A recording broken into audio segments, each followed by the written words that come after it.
Assalamualaikum warahmatullahi wabarakatuh. Mari klik subscribe di channel ini dan aktifkan tanda loncengnya untuk mendapatkan update pemberitahuan di video berikutnya.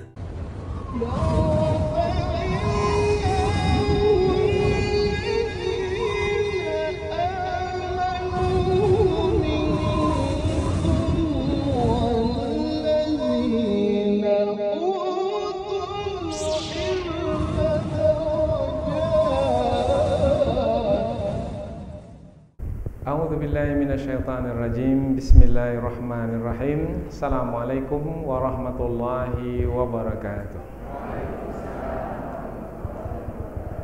Alhamdulillahirabbil alamin wa bihi nasta'inu ala umurid dunya waddin. Nasta'inuhu wa nastaghfiruh wa na'udzu billahi min syururi anfusina wa min sayyiati a'malina. فمن يهده الله فلا مضل له ومن يضلل فلا هادي له أشهد أن لا إله إلا الله وحده لا شريك له وأشهد أن محمدا عبده ورسوله لا نبي بعده أما بعد. Kita bersyukur kepada Allah Subhanahu wa taala yang masih melimpahkan rahmat dan nikmat-Nya. Kita bersyukur dengan mengucapkan alhamdulillahirabbil alamin. Tidak lupa pula bersalawat kepada Rasulullah dengan mengucapkan Allahumma salli ala Sayyidina Muhammad wa ala ali Sayyidina Muhammad. Dan bersalam kepada Rasulullah dengan mengucapkan Assalamu alayka ya Rasulullah. Alhamdulillah kita dapat kembali meneruskan pengajian tafsir ayat-ayat suci Al-Quran yang insyaAllah kita akan teruskan kepada ayat yang ke-95, 96 dan 97 dari surah Al-An'am. Ayat 95, 96 dan 97 dari surah Al-An'am, yaitu yang menerangkan tentang tanda-tanda kekuasaan Allah yang ada di alam semesta ini. Yang dengan tanda-tanda kekuasaan tersebut, apabila manusia menggunakan akal fikiran mereka dengan baik, maka mereka akan mengenal Allah Subhanahu wa taala, bahwasanya yang menciptakan alam semesta inilah Tuhan yang sebenarnya. Yang mengatur alam semesta inilah Tuhan yang sebenarnya.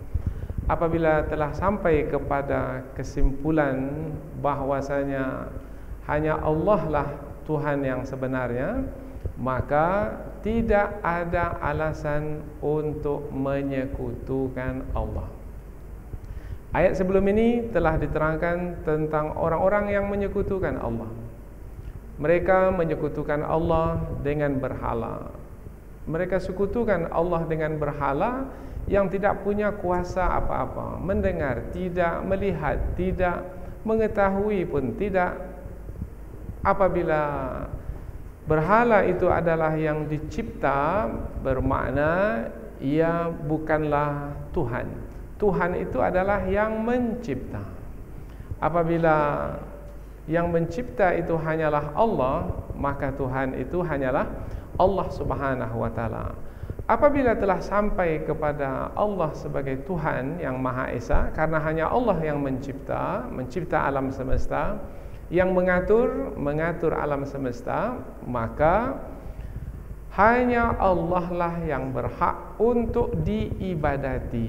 Tidak sepatutnya beribadah juga kepada selain Allah. Beribadah juga kepada selain Allah, sementara selain Allah itu tidak berhak untuk diibadati, maka itu adalah perbuatan zalim. Maka syirik adalah kezaliman yang paling besar. Inna syirka la zulmun azim. Sesungguhnya syirik adalah kezaliman yang paling besar. Dan telah diterangkan sebelum ini, tak ada lagi orang yang lebih zalim dari orang yang menyekutukan Allah. Orang yang menyekutukan Allah itulah orang yang paling zalim. Menyekutukan Allah dalam penciptaan alam semesta, menyekutukan Allah dalam mengatur alam semesta. Bahwasanya apabila yang mencipta alam semesta adalah Allah, maka yang berhak untuk mengatur alam semesta hanyalah Allah Subhanahu wa taala. Manusia tak berhak untuk mengatur alam semesta ini. Maka manusia mesti mengikuti aturan yang telah Allah tetapkan untuk mengatur alam semesta ini. Bagaimana menjalani hidup di dunia ini dengan terperinci, berumah tangga, membesarkan anak, mencari rezeki, memimpin negeri, menjalankan ekonomi, semuanya mesti ikut kepada aturan yang menciptakan alam semesta ini. Berpaling dengan meyakini pula atau memahami pula bahwasanya di sana ada juga yang mengatur alam semesta ini, berarti telah keluar dari konsep mentauhidkan Allah, berarti telah terperangkap kepada menyekutukan Allah, dan itu adalah perbuatan yang sangat zalim sekali. Jadi ayat-ayat yang kita pelajari dalam kesempatan ini adalah menegaskan lagi apa yang telah diterangkan sebelum ini, yaitu tidak ada alasan sebenarnya bagi manusia untuk menyekutukan Allah. Sebabnya adalah karena tanda kekuasaan Allah begitu terang dan jelas sekali di alam semesta ini. Tidak satu, banyak sekali. Dalam ayat-ayat yang akan kita pelajari adalah diantaranya dengan tumbuhnya tumbuh-tumbuhan, baik itu dari butiran tumbuh-tumbuhan itu ataupun dari biji buah-buahan, yang dari butiran dan biji itu tumbuh menjadi tanam-tanaman. Siapa yang menumbuhkannya? Apakah dia tumbuh dengan dirinya sendiri? Tidak, pasti di sana ada yang menumbuhkannya. Maka orang yang menggunakan akal fikiran, serendah apapun kekuatan akal fikiran tersebut, akan mudah memahami bahwasanya di sana ada yang menciptakannya, yang mengaturnya. Dialah Allah Subhanahu wa taala. Mungkinkah akan kita fahami pula yang mengaturnya adalah berhala? Yang berhala itu sendiri bergerak pun tidak? Tidak. Hanya orang yang bodoh saja yang akan memahaminya sedemikian itu. Tetapi bagi orang yang menggunakan akal fikiran, tidak akan mungkin memalingkannya kepada selain Allah Subhanahu wa taala. Kemudian diterangkan juga tentang ada yang mati dikeluarkan dari yang hidup, ada yang hidup dikeluarkan dari yang mati. Kemudian tentang malam yang diciptakan tenang, kemudian matahari dan bulan yang diedarkan dengan ukuran yang telah ditetapkan. Kemudian Allah juga menerangkan tentang bintang-bintang di malam hari yang dimunculkan sebagai petunjuk dalam perjalanan di darat dan di laut. Semua itu apakah terjadi dengan sendirinya? Kemudian apabila berjalan dengan sendirinya? Tidak. Pasti ada yang menjadikannya, pasti ada yang menjalankannya, yang mengaturnya. Yang mengatur itu adalah zat yang sifatnya sempurna.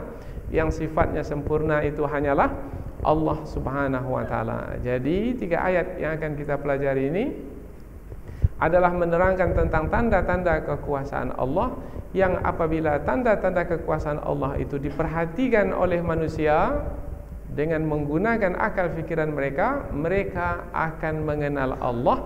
Maka selanjutnya mereka akan mentauhidkan Allah, dan berikutnya mereka tidak akan mungkin menyekutukan Allah. Inilah sebagai pengantar dari 3 ayat yang akan kita pelajari, dan kita telah terangkan pula hubungan atau kaitannya dengan ayat sebelumnya. Berarti ayat kita ini masih lagi menerangkan tentang penegasan Allah sebagai Tuhan yang Maha Esa. Dalam waktu yang sama adalah penegasan bahwasanya kemusyrikan itu adalah kebodohan yang diada-adakan oleh manusia, baik disebabkan karena kepentingan dari kehendak hawa nafsu ataupun karena kedengkian kepada kebenaran. Sebab tidak mungkin mereka sudah tidak mengetahui lagi, karena tanda kekuasaan Allah sangat banyak sekali. Selanjutnya kita akan pindah ke tafsir ayat, yaitu penjelasan yang lebih panjang dari ayat, supaya kita lebih dekat dengan kandungan ayat ini, sehingga bisa kita jadikan sebagai petunjuk di dalam hidup kita. Karena memang Al-Quran adalah sebagai petunjuk di dalam hidup. Allah Subhanahu wa taala berfirman, a'udzubillahi minasyaitonir rajim. Bismillahirrahmanirrahim. Innallaha faliqul habbi wan nawa. Yukhrijul hayya minal mayyiti wa mukhrijul mayyiti minal hayy. Dzalikumullah fa anna tu'fakun. Faliqul isbahi wa ja'ala al-laila sakanan wasyamsa wal qamara husbana. Dzalika taqdirul azizil alim. Wa huwa alladhi ja'ala lakumun nujuma litahtadu biha fi zulumatil barri wal bahr. Qad fassalnal ayati liqaumin ya'lamun. Allah berfirman, Innallaha faliqul habbi wan nawa. Inna, sesungguhnya Allah faliku, menumbuhkan. Tetapi nanti dalam tafsir kita akan menerangkan asal maknanya adalah memecahkan. Sesungguhnya Allah menumbuhkan al-habbi, yaitu butiran tumbuh-tumbuhan, wan nawa, dan biji buah-buahan. Jadi ada dua jenis tanaman, satu butiran tumbuhan dan satu lagi biji buah-buahan. Apa bedanya? Nanti kita akan terangkan dalam tafsir. Yukhrijul hayya minal mayyiti. Yukhrij, dialah Allah yang mengeluarkan al-hayy, yang hidup, minal mayyit, dari yang mati. Mengeluarkan yang hidup dari yang mati. Nanti kita akan terangkan apa contohnya. Wa mukhrijul mayyita minal hayy. Wa, dan mukhrij, mengeluarkan, al mayyit, yang mati, minal hayy, dari yang hidup. Nanti kita akan terangkan pula apa contoh mengeluarkan yang mati. Apa yang mati? Yang dikeluarkan dari yang hidup. Nanti kita akan terangkan. Dzalikumullah, dzalikum, itulah dia Allah. Fa anna tu'fakun, fa anna, maka bagaimana, tu'fakun, kamu dipalingkan. Kamu dipalingkan dari kebenaran, yaitu kebenaran tentang Allah sebagai Tuhan yang Maha Esa. Kita ulang dari pangkal ayat. Sesungguhnya Allah yang menumbuhkan butiran tumbuh-tumbuhan dan menumbuhkan biji buah-buahan. Dialah Allah yang mengeluarkan yang hidup dari yang mati dan mengeluarkan yang mati dari yang hidup. Itulah dia Allah Subhanahu wa taala. Maka bagaimana kamu bisa dipalingkan? Ayat berikutnya, Falikul isbah. Faliq, yaitu yang memecahkan. Al-isbah, subuh, memecahkan subuh. Atau kalau sebelum ini menumbuhkan subuh, tak sesuai, karena kata subuh ini kaitan dengan keadaan yang gelap. Kemudian dipecahkan, dengan apa dipecahkan? Oh, dengan adanya sinaran matahari. Tetapi sinar matahari itu baru saja keluar, mataharinya belum lagi, maka disebut fajar. Maka kita terjemahkanlah dengan falik, yang menyingsingkan fajar. Al-isbah, yaitu pada waktu subuh, menyingsingkan fajar subuh. Wa ja'ala al-laila sakana, wa, dan ja'ala, menjadikan, al-laila, malam, sakana, tenang, dan menjadikan malam itu tenang. Untuk apa dijadikan malam itu tenang? Untuk beristirahat. Wasyamsa wal qamara husbana, wa, dan asyamsa, matahari, wal qamar, dan bulan, husbana, sebagai waktu untuk perhitungan. Dzalika taqdirul azizil alim. Dzalika, yang sedemikian itu, takdir, sebagai penetapan dari Al-Aziz, yang maha perkasa, Al-Alim, yang maha mengetahui. Kita terjemahkan dari pangkal ayat. Dialah Allah yang menyingsingkan fajar subuh dan menjadikan malam itu tenang, dan menjadikan matahari dan bulan itu sebagai perhitungan, yaitu untuk menetapkan hitungan waktu. Itulah dia ketentuan dari yang maha perkasa lagi maha mengetahui. Ayat berikutnya, wa huwallazi ja'ala lakumun nujum, wa huwallazi ja'ala lakumun nujum, wa dan huwa dia Allah, allazi yang ja'ala menjadikan lakum bagi kamu an-nujum bintang-bintang, dan dialah Allah yang menjadikan bagi kamu bintang-bintang litahtadu biha fi zulumatil barri wal bahr, litahtadu supaya kamu mendapat petunjuk biha dengannya, dengan bintang-bintang tersebut, fi di dalam zulumat kegelapan, al-bar daratan, wal bahr dan lautan. Qad fassalnal ayat, qad sesungguhnya, fassalna kami telah menjelaskan dengan terperinci, al ayat ayat-ayat, liqaumi ya'lamun, liqaum bagi kaum, ya'lamun mengetahui. Kita terjemahkan dari pangkal ayat.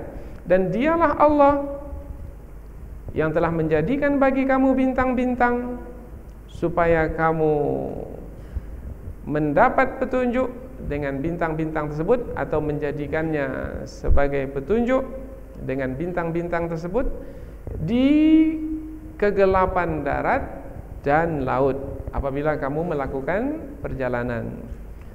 Sungguh kami telah menjelaskan dengan terperinci ayat-ayat kami bagi kaum yang mengetahui. Jadi 3 ayat ini menerangkan tentang tanda-tanda kekuasaan Allah. Di antaranya tanda-tanda kekuasaan Allah, tumbuhnya tumbuh-tumbuhan, itu tanda kekuasaan Allah. Kemudian juga tentang keluarnya yang hidup dari yang mati dari yang hidup, itu adalah tanda kekuasaan Allah. Kemudian juga fajar yang menyingsing, tanda kekuasaan Allah. Matahari dan bulan yang dijadikan sebagai ukuran waktu, itu adalah tanda kekuasaan Allah. Kemudian juga bintang-bintang yang dijadikan sebagai petunjuk apabila melakukan perjalanan di darat dan di laut. Lebih lagi adalah apabila tidak memiliki alat untuk penunjuk jalan, seperti pada hari ini kompas, maka bintang di malam hari adalah bisa menjadi petunjuk jalan. Semua itu adalah tanda kekuasaan Allah, karena semua itu tidak mungkin ada dengan sendirinya, kemudian berjalan dengan sendirinya. Pasti ada yang menjadikannya dan yang membuatnya berjalan dengan ukuran yang sangat terperinci sekali, sehingga bisa dijadikan sebagai perhatian atau pelajaran, baik itu untuk melihat kehidupan ini ataupun untuk menjalankan kehidupan ini, dan lebih lagi dalam kehidupan sehari-hari seperti perjalanan di darat dan di laut. Dengan demikian, maka apabila tanda kekuasaan Allah begitu banyak di alam semesta ini dan mudah untuk difahami, berarti tidak ada alasan untuk tidak mengenal Allah. Dengan demikian, bahwasanya apabila menggunakan akal fikiran dengan baik, akan mentauhidkan Allah Subhanahu wa taala. Dan kalau masih juga ada orang yang menyekutukan Allah, menetapkan selain Allah sebagai Tuhan, maka betul-betullah orang tersebut, apa kata yang sesuai untuk orang tersebut? Maka betul-betullah orang tersebut tidak mau mengambil pelajaran dari tanda kekuasaan Allah yang banyak di alam semesta ini. Ini bahasanya masih lembut ini. Kalau bahasa kerasnya, betul-betullah tak bisa diajar, betul-betullah keras kepala, betul-betullah tertutup hati. Kalau bahasa Jawa, betul-betullah gablek. tak bisa diajar. Kalau bahasa Minangnya betul-betul mada paja koma, yaitu tidak bisa diajar. Baik, sekarang kita pindah ke tafsir ayat, yaitu penjelasan yang lebih panjang dari ayat. Begitu Allah Subhanahu wa taala sangat menyayangi kita ini sehingga memberikan bimbingan dan petunjuk dengan sangat terperinci sekali dan mudah, yaitu buka saja mata nampak tanda kekuasaan Allah. Buka saja mata, pergi ke depan rumah nampak tumbuh-tumbuhan, itu sudah tanda kekuasaan Allah. Tengok ke atas, kalau siang hari matahari, kalau malam hari bulan, bintang, itu pun juga tanda kekuasaan Allah. Tadi ada lihat bulan besar sekali di luar, karena kita berada di tengah bulan Rajab sekarang ini. Bulan Sya'ban, Rajab, Sya'ban, Rajab, bulan Rajab kita belum lagi Sya'ban. Sudah dekat Ramadan pula. Nampak sekali, ini tanda kekuasaan Allah. Awalnya kecil, kemudian setelah itu besar seperti sabit, kemudian besar lagi, sekarang purnama. Kemudian nanti kembali lagi seperti awalnya, kal urjunil qadim. Ini siapa yang membuat seperti ini? Apakah di sana ada manusia yang mengaku telah mengatur bulan yang ada di langit sana? Tidak. Apakah berhala mampu melakukannya? Tidak. Jelas sekali, yang melakukannya adalah yang menciptakannya. Yang menciptakannya adalah Allah Subhanahu wa taala. Ini sudah disampaikan oleh Nabi Ibrahim sebelum ini. Masih ingat beberapa ayat sebelum ini? Yaitu ketika Nabi Ibrahim memberikan alasan yang sangat kuat kepada kaumnya bahwasanya tidak sepatutnya bintang dijadikan Tuhan, bulan dijadikan Tuhan, matahari dijadikan Tuhan, sepatutnya adalah menuhankan yang menciptakan itu semua. Inni wajjahtu wajhiya lilladzi fatara samawati wal arda hanifa wama ana minal musyrikin. Baik, sekarang kita lihat ayat ini dengan lebih terperinci lagi. Allah berfirman, innallaha faliqul habbi wan nawa. Inna, sesungguhnya Allah. Sesungguhnya Allah. Mengapa digunakan perkataan inna di pangkal ayat ini? Bukankah semua manusia telah memperakui bahwasanya yang menumbuhkan tumbuh-tumbuhan itu adalah Allah? Mengapa perlu ada kata inna untuk memberikan penekanan lagi? Maka di dalam tafsir diterangkan bahwasanya kedudukan ayat ini, posisi ayat ini adalah untuk menerangkan orang yang menentang Allah sebagai Tuhan. Maka apabila posisi ayat ini adalah menentang orang yang, untuk membantah orang yang menentang Allah sebagai Tuhan, maka perlu ada penekanan di sini. Maka digunakanlah perkataan inna. Padahal semua manusia memperakui tidak ada yang menumbuhkan tumbuh-tumbuhan itu kecuali Allah Subhanahu wa taala. Petani yang menumbuhkan tumbuh-tumbuhan? Tidak. Petani itu hanya meletakkan bibit atau benih atau bijian di dalam tanah. Hanya itu saja kerja petani. Kerjanya hanya melubang tanah, kemudian masukkan bibit padi umpamanya. Adapun yang menumbuhkannya itu di dalam tanah siapa? Allah. Yang menyiraminya dengan air dari langit siapa? Allah. Yang membuatnya nanti berbatang berdahan siapa?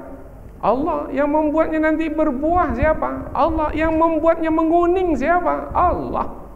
Maka petani itu kerjanya bukan menumbuhkan tumbuh-tumbuhan, tidak, hanya menanam tumbuh-tumbuhan saja. Yaitu kalau dia berupa bibit, benih, bijian, dia letakkan ke dalam bumi. Maka kata petani dalam bahasa Arab adalah al-fallah, dari kata falaha. Falaha itu maknanya adalah melobang. Mengapa petani disebut petani? Karena kerjanya hanya melobang saja. Dia yang menciptakan bibit, benih, bijian? Tidak. Dia yang menumbuhkan? Tidak. Dia yang membuatnya menjadi berbatang berdaun, berbuah, menguning? Tidak. Dia yang menyiramkan air dari langit ke tumbuh-tumbuhan tersebut? Tidak.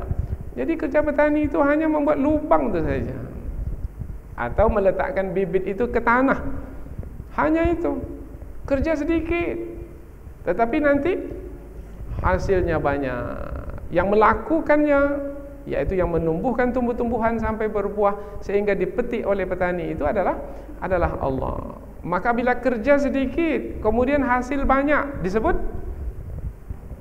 kerja sedikit hanya melubang saja, tapi hasilnya banyak. Yang dimasukkan dalam lubang hanya beberapa butir padi saja, tetapi nanti hasilnya banyak sekali. Kerja sedikit hasil banyak, namanya beruntung.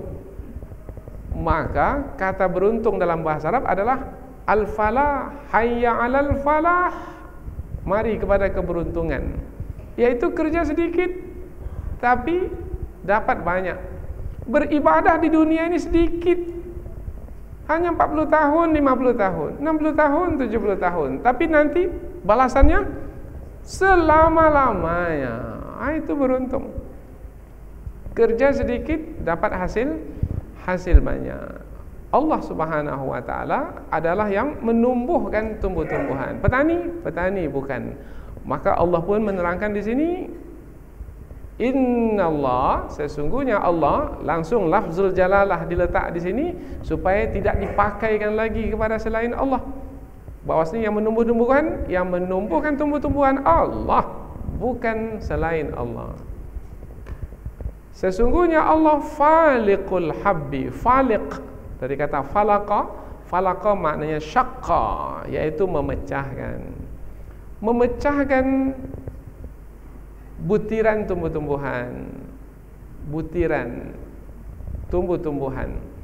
Ada butiran tumbuh-tumbuhan, ada biji buah-buahan. Kalau untuk padi kita sebut butiran karena dia kecil sekali. Butiran itu yang kita tanam ke dalam bumi untuk padi.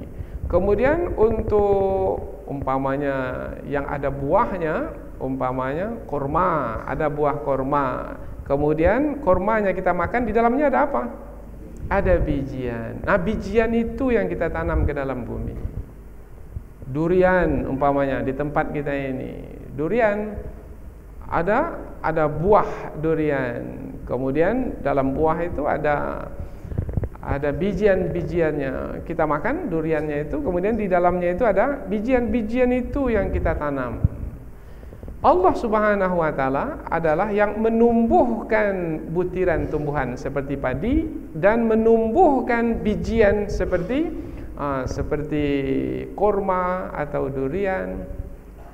Apa makna menumbuhkan di sini? Tadi sudah kita sebutkan, asal maknanya adalah memecahkan, syaqqa. Apabila kita lihat butiran atau bijian, apabila diletak ke bumi, apabila dia mau tumbuh, dia akan pecah. Bahagian atasnya pecah, maka nanti dia akan bertunas. Tunas itu akan menjadi batang. Kemudian dia terus tumbuh besar, kemudian nanti dia akan berdahan. Kemudian berbuah. Yang bahagian bawahnya juga pecah. Bahagian bawahnya jadi apa? Kalau yang bagian atasnya jadi batang, yang bagian bawahnya menjadi akar. Siapa yang memecahkan butiran ini, yang memecahkan bijian ini? Apakah dia dengan dirinya sendiri? Tidak, Allah Subhanahu wa taala. Jadi jelas bahwasanya dari yang diperhatikan di depan mata sudah dapat menerangkan tentang Allah, yaitu melalui tanda kekuasaan Allah yang ada di depan mata. Silakan lihat tanam-tanaman kita yang ada di depan rumah kita. Lihat. Tadinya pendek, bahkan kita hanya tabur saja awalnya. Umpamanya ketika mau menanam pepaya, kita tabur saja. Mau menanam bayam, kita tabur saja. Kita tabur saja butiran. Kemudian setelah itu tumbuh. Siapa yang menumbuhkannya? Semua akan menjawab adalah Allah Subhanahu wa taala. Itulah dia tanda kekuasaan Allah untuk menerangkan Allah, karena zat Allah itu gaib. Untuk mengetahui zat Allah itu dapat diketahui melalui tanda kekuasaan, yaitu seperti umpamanya tanam-tanaman yang tumbuh itu. Sesungguhnya Allah adalah yang menumbuhkan butiran tumbuh-tumbuhan dan biji buah-buahan.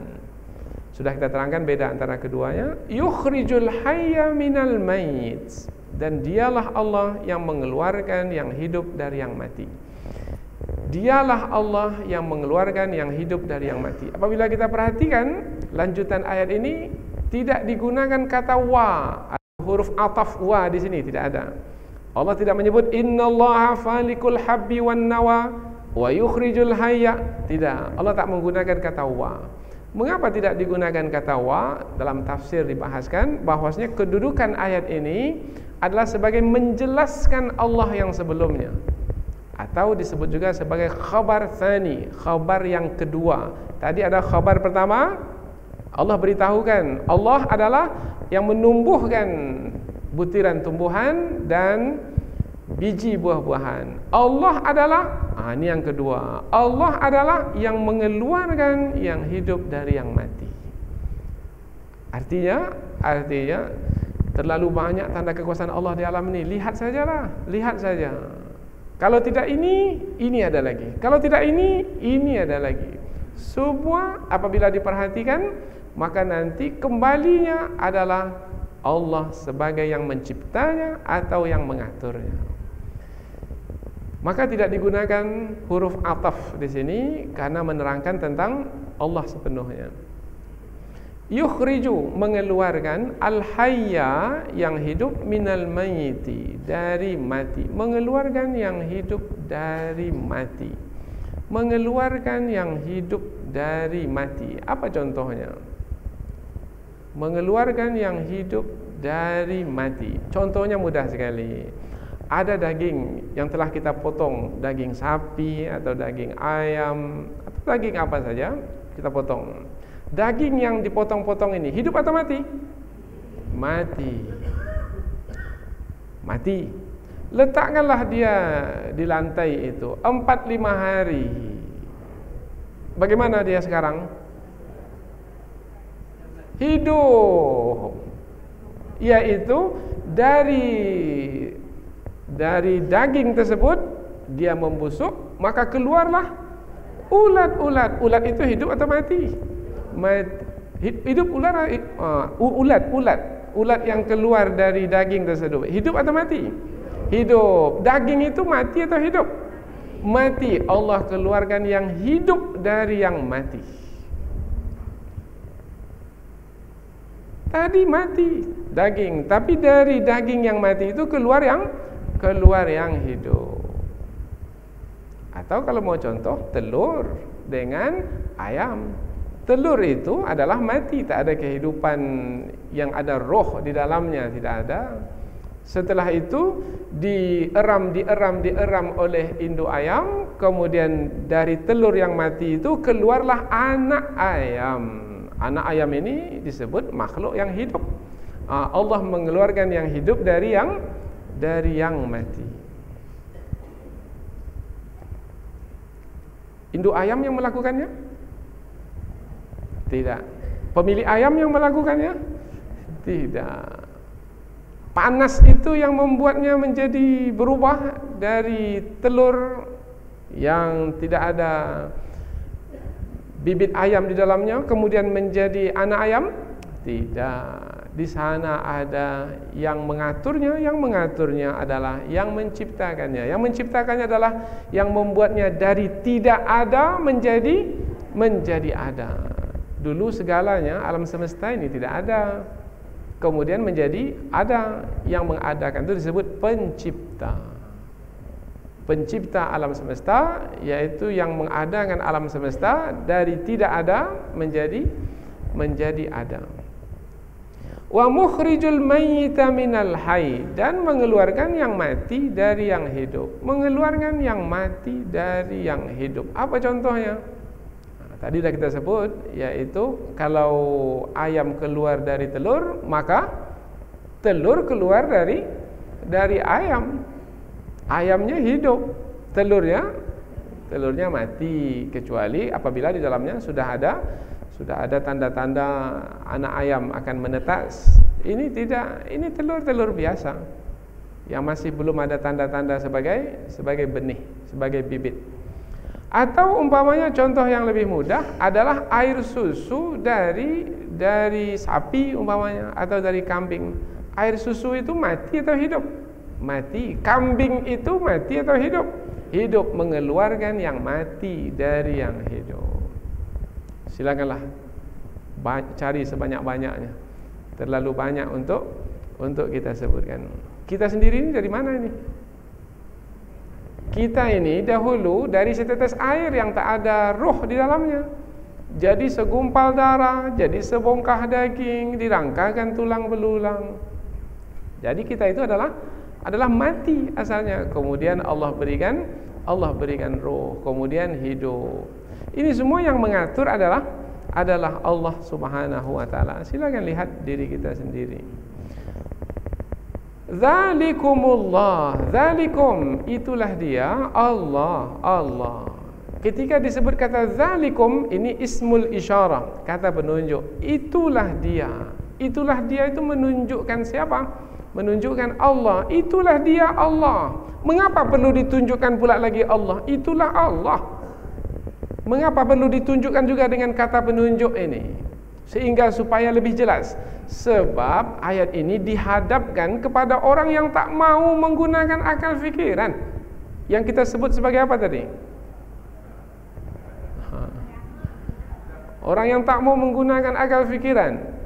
Nah, karena orangnya seperti itu, maka perlu kita memberikan penegasan kepadanya. Itulah dia Allah.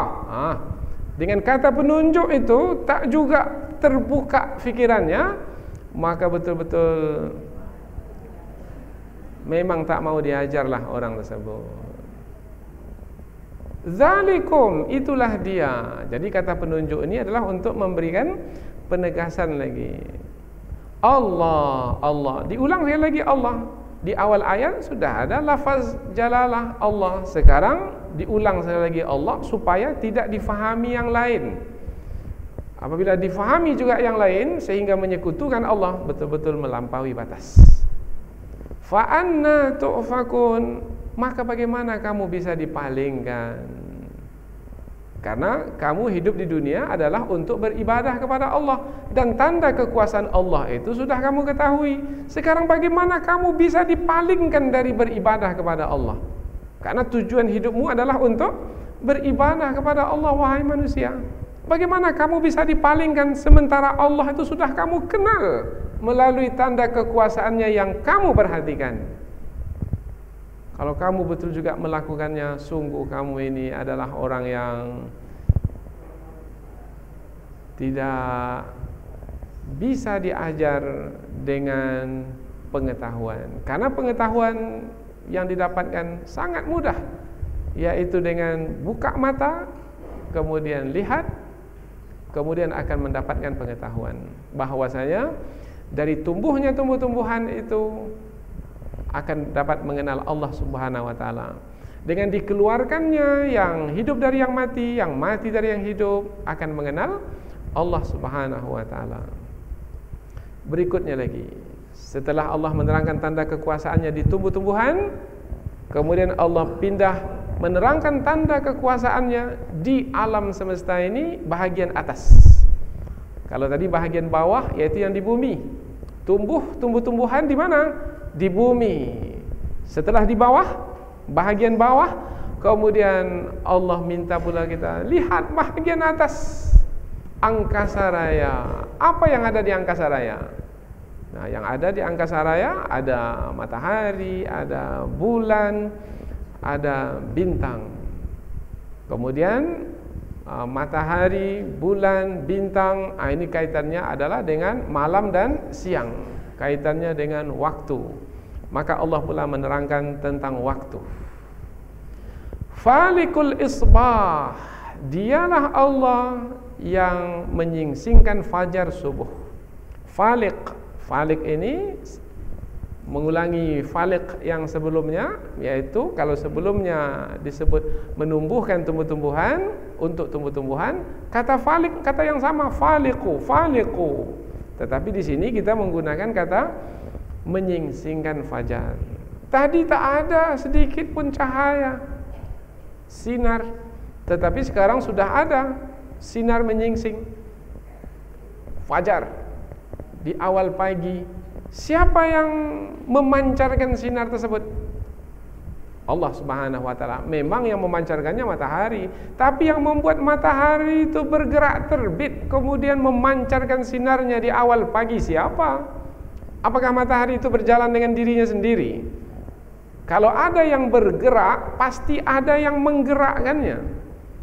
Matahari itu tidak bergerak sendiri. Matahari itu bergerak karena ada yang menggerakkannya. Yang menggerakkannya adalah yang menciptakannya, Allah Subhanahu wa taala. Dialah Allah yang menyingsingkan fajar subuh. Al-isbah, subuh. Subuh itu sebenarnya adalah kegelapan di penghujung malam. Jadi penghujung malam yang gelap itu disebut subuh. Dan biasanya setelah itu akan terbit fajar. Kalau disebut kata fajar adalah pancaran. Terbit fajar bermakna ada pancaran matahari di angkasa. Tapi mataharinya belum nampak lagi. Pancaran cahayanya saja yang baru nampak. Berikutnya lagi tanda kekuasaan Allah adalah wa ja'alal laila sakana, dan menjadikan malam itu tenang. Malam yaitu dengan kegelapannya Allah jadikan ia tenang. Makna tenang di sini adalah manusia tidak melakukan pergerakan yang banyak di malam hari. Manusia di malam hari tidur, beristirahat. Supaya istirahat itu sempurna dan nanti di pagi hari bangun dengan tubuh yang segar, maka Allah jadikan malam itu tenang. Karena tenang itu akan sempurna menyegarkan tubuh. Sempurna menyegarkan tubuh dengan tenang. Karena ketenangan itu mendatangkan kesegaran. Sakana, tenang. Dengan tenang manusia dapat beristirahat dengan sempurna. Kemudian nanti bangun pagi hari dapat berusaha mencari rezeki, berjuang dan lain sebagainya. Siapa yang menciptakan malam itu tenang? Allah Subhanahu wa taala. Bagaimana cara Allah menenangkan malam itu? Dengan tidak menerbitkan matahari. Karena dengan tidak terbit matahari, maka petani dapat bekerja di sawah. Tidak, karena matahari tidak terbit, gelap gulita. Mengapa Allah takdirkan gelap gulita malam? Supaya manusia beristirahat. Dengan beristirahat, maka manusia dapat segar kembali di siang hari. Maka malam hari gunakan untuk beristirahat, supaya siang hari dapat bekerja. Tapi ramai pula pada malam hari. Di malam hari itu dia tidak beristirahat. Di malam hari bernyanyi sampai pagi. Bahkan pada hari ini, di malam hari itu dia berolahraga sampai pagi, futsal. Akhirnya bagaimana di siang hari? Tak akan mungkin dapat bekerja di siang hari. Sementara siang hari itu Allah ciptakan untuk bekerja. Manusia telah menyalahi fitrah yang telah Allah tetapkan. Setiap yang menyalahi fitrah tidak akan mendatangkan kebaikan. Setiap yang menyalahi fitrah akan mendatangkan kerusakan. Maka yang merusak di permukaan bumi adalah manusia dengan menyalahi fitrah yang ada di alam semesta ini. Fitrah badan, kemudian fitrah malam dan siang, dan lain sebagainya. Wasyamsa wal qamara husbana. Wasyamsa wal qamar, dan Allah juga jadikan matahari dan bulan husbana sebagai waktu yang digunakan untuk menghitung. Husbana dari kata hasaba, yahsibu, maknanya menghitung. Pelajaran al-hisab, pelajaran berhitung. Matahari dan bulan sebagai ukuran waktu untuk menghitung. Sebabnya adalah karena Allah ciptakan matahari, kemudian Allah edarkan matahari itu di garis edarnya atau di orbitnya. Kemudian dia pun beredar. Bulan pun juga demikian. Allah ciptakan bulan, kemudian Allah edarkan bulan itu di garis edarnya. di garis orbitnya. Ketika dia berjalan, matahari, bulan itu berjalan di garis edarnya, Allah tetapkan ukuran perjalanannya itu. Tetap saja, tak pernah berubah. Yang satu, matahari, maka bisa dijadikan ukuran waktu untuk 1 tahun. Yang satu lagi, bulan, bisa dijadikan ukuran waktu untuk 1 bulan. Kemudian ada lagi matahari terbit dan terbenam untuk 1 hari. Nah, dengan matahari dan bulan ini manusia dapat menentukan waktu. Waktu siang, waktu malam, atau kalau mau bagi lagi adalah waktu subuh, waktu duha, waktu tengah hari, waktu tergelincir matahari, waktu bayang-bayang itu 2 kali dari benda, waktu senja, waktu sudah hilang semua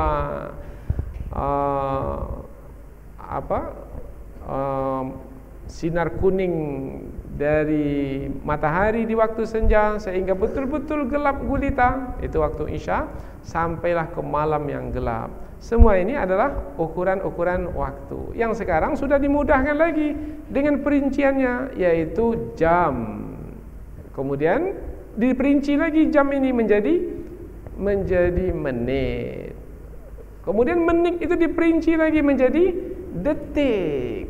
Dan semuanya sama, tak ada berbeda. Hari Senin sama dengan hari Selasa?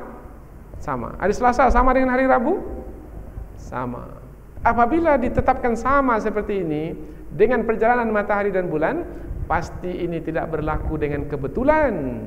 Pasti ada yang mengatur. Setiap yang terperinci dan teratur, pasti ada yang mengaturnya. Siapa yang mengaturnya? Yang menciptakannya, yang menciptakan matahari dan bulan. Siapa yang menciptakan matahari dan bulan? Allah. Mengapa masih belum mengenal Allah juga, wahai manusia? Kalau sudah mengenal Allah, Tuhan kan Allah. Tapi banyak pada hari ini tidak menuhankan Allah, menuhankan manusia. Bahkan manusia itu sendiri menuhankan dirinya sendiri, menuhankan hawa nafsu. Contoh mudah pada hari ini, berapa jumlah manusia di muka bumi pada hari ini? 6 miliar orang, 6 miliar banyaknya. Yang mengenal Allah itu berapa banyaknya? Sehingga mereka itu beriman kepada Allah. Kalau kita ikut kepada yang memeluk Islam, yang beriman kepada Allah adalah 2 miliar saja. Berarti 3 miliar lagi menutupi keberadaan Allah, kafir, mengkufuri Allah. Padahal Allah yang menciptakan mereka, Allah yang mengatur hidup mereka. Kemudian Allah meminta kepada mereka, karena kamu adalah yang diciptakan, maka kuciptakan kamu untuk beribadah kepadaku, maka beribadahlah kepadaku. Tapi mereka tidak beribadah kepada Allah. Yang 2 miliar ini pula, di Indonesia jumlahnya ada lebih kurang 200 juta orang yang memeluk Islam. Yang 200 juta ini betul-betul menuhankan Allah sebagai Tuhan? Perintah-perintah Allah saja yang akan diikuti, larangan-larangan Allah yang akan dijauhi? Buktinya tidak. Jelas sekali. Jelas sekali. Lain yang Allah perintahkan, lain yang dia buat. Bahkan yang Allah larang itu pula yang dia lakukan. Di depan mata. Kalau menyebutnya secara satu persatu, banyak akan tersebut nantinya. Tapi cukuplah penyampaian secara umum ini untuk membuka mata kita bahwasanya pada hari ini ramai sekali yang tidak menuhankan Allah sebagai Tuhan. Kalau memang yang menuhankan Allah sebagai Tuhan, maka hukum Allah itu yang mesti dijalankan. Tapi berapa banyak manusia pada hari ini hukum penjajah itu yang dia laksanakan. Betulkah menuhankan Allah sebagai Tuhan? Tidak. Mestinya kalau menuhankan Allah sebagai Tuhan, jangan mengambil musuh sebagai kawan, apalagi sebagai pemimpin. Musuh kita jelas sekarang ini. Yang membantai umat Islam di Palestina itu musuh kita. Yang membantai umat Islam di Syria itu musuh kita. Sekarang musuh itu dijadikan sebagai kawan, bahkan sebagai tim sukses untuk berkuasa. Yang berada di belakangnya sebagai penyandang dana. Ini orang yang tidak menuhankan Allah sebagai Tuhan, ini bermasalah tauhidnya ini. Ini orang yang telah menyekutukan Allah tanpa mereka sadari. Tapi malangnya itulah yang berlaku di depan mata, mungkin karena kebodohan. Tapi mengapa bodoh? Bukankah Al-Quran sudah ada di hadapan? Dan bukankah Al-Quran itu senantiasa diterangkan, ditafsirkan? Mengapa tetap bodoh juga? Atau mungkin karena bukan kebodohan, mungkin karena kepentingan, yaitu ingin mengikuti kehendak hawa nafsu, karena kepentingan duniawi, atau karena kedengkian kepada kebenaran, tak suka kepada kebenaran. Seperti yang dilakukan oleh pemimpin-pemimpin Quraisy pada masa dahulu. Mengapa mereka tetap menyekutukan Allah juga? Sebab karena kedengkian mereka terhadap kebenaran, karena kesombongan mereka, dan ada juga karena kebodohan mereka. Ini 3 sebab mengapa manusia tetap tidak menuhankan Allah. Kebodohan, kepentingan ini karena keinginan hawa nafsu, atau karena kesombongan dan kedengkian. Dzalika taqdirul azizil alim. Setelah Allah menerangkan sejelas-jelasnya tanda kekuasaannya di angkasa raya, yaitu bintang, matahari dan bulan, maka Allah Subhanahu wa taala menyebutkan zalika, itulah dia takdir, ketentuan Allah Al-Aziz, yang maha perkasa. Kalau disebut maha perkasa, tak bisa dikalahkan. Matahari terbit dan tenggelam, itu adalah Allah yang maha perkasa yang menentukan. Takdirul Aziz. Ada di antara manusia yang bisa melambatkan terbitnya matahari? Tidak. Mempercepat terbenamnya matahari? Tidak. Apa sebab? Sebab manusia tak perkasa. Allah itu perkasa. Perkasa maknanya tak dapat dikalahkan. Tak ada yang bisa mengalahkan Allah di dalam mengatur alam semesta ini. Al-Alim, yang maha mengetahui segala sesuatu, karena Allah lah yang menciptakan segala sesuatu. Pasti yang menciptakan mengetahui apa yang diciptakan. Ayat berikutnya tentang bintang. Wa huwallazi ja'ala lakumun nujum, dan dialah Allah yang menjadikan bagi kamu bintang, menjadikan bagi kamu. Kalau digunakan kata bagi kamu, bermakna bermanfaat untukmu. Karena kata bagi di situ menerangkan manfaat. Bermanfaat untukmu, yaitu manfaatnya adalah diantaranya litahtadu biha, supaya kamu mendapat petunjuk dengan adanya bintang tersebut. Bintang di langit, kemudian kita berjalan di bumi. Kalau pada masa dahulu di padang pasir umpamanya, daratan, atau di laut, gelap saja, tidak ada apa. Kemudian tidak punya kompas penentu arah. Maka apa yang digunakan untuk menunjuki jalan kita sehingga kita sampai ke tujuan? Maka bintang dijadikan patokan. Bintang ini, maka kita mesti arah ke sana, arah ke sini lagi, arah ke sana. Dijadikan bintang itu sebagai ukuran. Karena ia adalah sesuatu yang tinggi sekali, ciptaan Allah yang sangat tinggi, maka dia sangat tetap, tidak banyak perubahannya. Kalau matahari bergerak, kalau bulan juga bergerak. Kalau bintang tetap di atas sana, maka gunakan yang tetap itu untuk menjalankan, untuk membawa badan kita ini berjalan dalam satu perjalanan. Karena dengan berpandu kepada yang tetap itu, maka dapatlah kita memastikan jalan yang kita tempuh untuk sampai ke tujuan. Ini salah satu dari gunanya bintang. Tapi dalam ayat yang lain Allah menyebutkan bintang itu tujuannya bukan hanya untuk dijadikan petunjuk saja, tidak. Bintang itu juga digunakan sebagai menghias langit. Walaqad zayyana as-samaa'a ad-dunya bimasabih. Dan sesungguhnya kami menghiaskan langit dunia ini dengan lampu-lampu. Allah menyebut bintang itu sebagai lampu-lampu, yaitu yang berkelap-kelip, menghias angkasa. Siapa yang menghiasnya? Allah Ta'ala dengan banyak sekali bintang. Berapa banyak bintang di langit? Susah untuk menghitungnya. Maka biasanya untuk sesuatu yang susah menghitungnya, selalu kita menyebut sebanyak bintang di langit. Dan sekarang ini ada pula di tempat-tempat tertentu plafonnya itu dihiasi dengan bintang-bintang pula, yaitu lampu-lampu kecil seperti bintang-bintang di langit. Karena ia adalah sebagai bentuk perhiasan yang indah. Siapa yang menghias yang indah itu sehingga nampak cantik, senang kita memandangnya? Allah Subhanahu wa taala. Maka bagaimana manusia bisa tidak mengenal Allah? Litahtadu biha, supaya kamu mendapat petunjuk dengan menggunakan bintang tersebut, fi zulumatil bahr, di kegelapan darat, wal bahr, dan laut. Kapan di dalam kegelapan darat dan laut?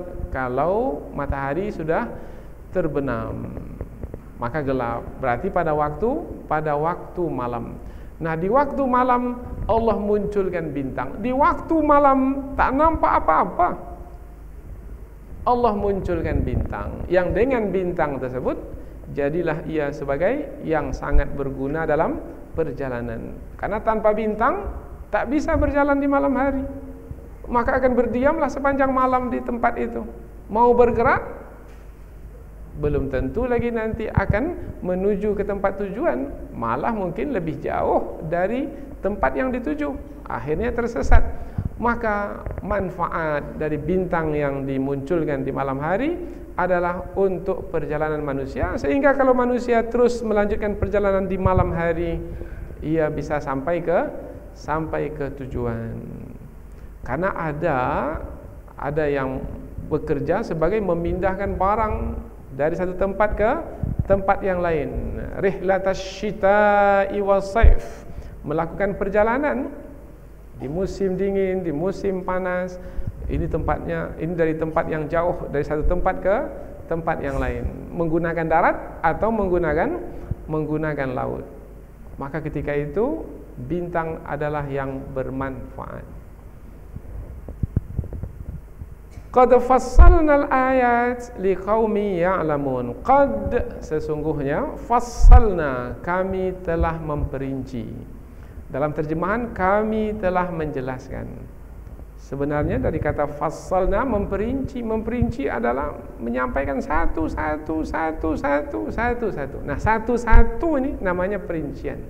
Apabila menerangkan satu, itu namanya penjelasan, yaitu penyampaian yang sangat jelas sekali. Dari kata faslun. Faslun, kelas. Kelas disebut kelas karena dia dibuat satu-satu. Kelas 1 ini, kelas 2 ini, kelas 3 ini. Satu-satu diperinci. Jadi ketika kita belajar di SD itu, di sekolah dasar, tidak bergabung semua 1 sampai 6, tidak. Ini satu kelas 1, kelas 2, satu. Ini terperinci. Ini kumpulan anak-anak kelas 1, ini kumpulan anak kelas 2. Lebih jelas mana yang lebih tinggi, mana yang masih rendah. Begitu juga tanda-tanda kekuasaan Allah. Allah terangkan sejelas-jelasnya, seterperinci-perincinya. Bagi siapa? Liqaumi ya'lamun, bagi kaum yang mengetahui. Ditutup dengan kata ya'lamun, mengetahui. Bagi kaum yang mengetahui, bagi kaum yang berilmu. Bagi kaum yang berilmu, tanda kekuasaan Allah yang terperinci itu berguna. Tapi bagi kaum yang tidak berilmu, tanda kekuasaan Allah yang terperinci itu sia-sia belaka. Terbitlah matahari, terbenamlah matahari, tak ada manfaatnya apa-apa baginya. Timbullah bulan, bintang, muncullah bulan bintang, tak ada manfaat apa-apa baginya, tidak menyampaikannya kepada Allah.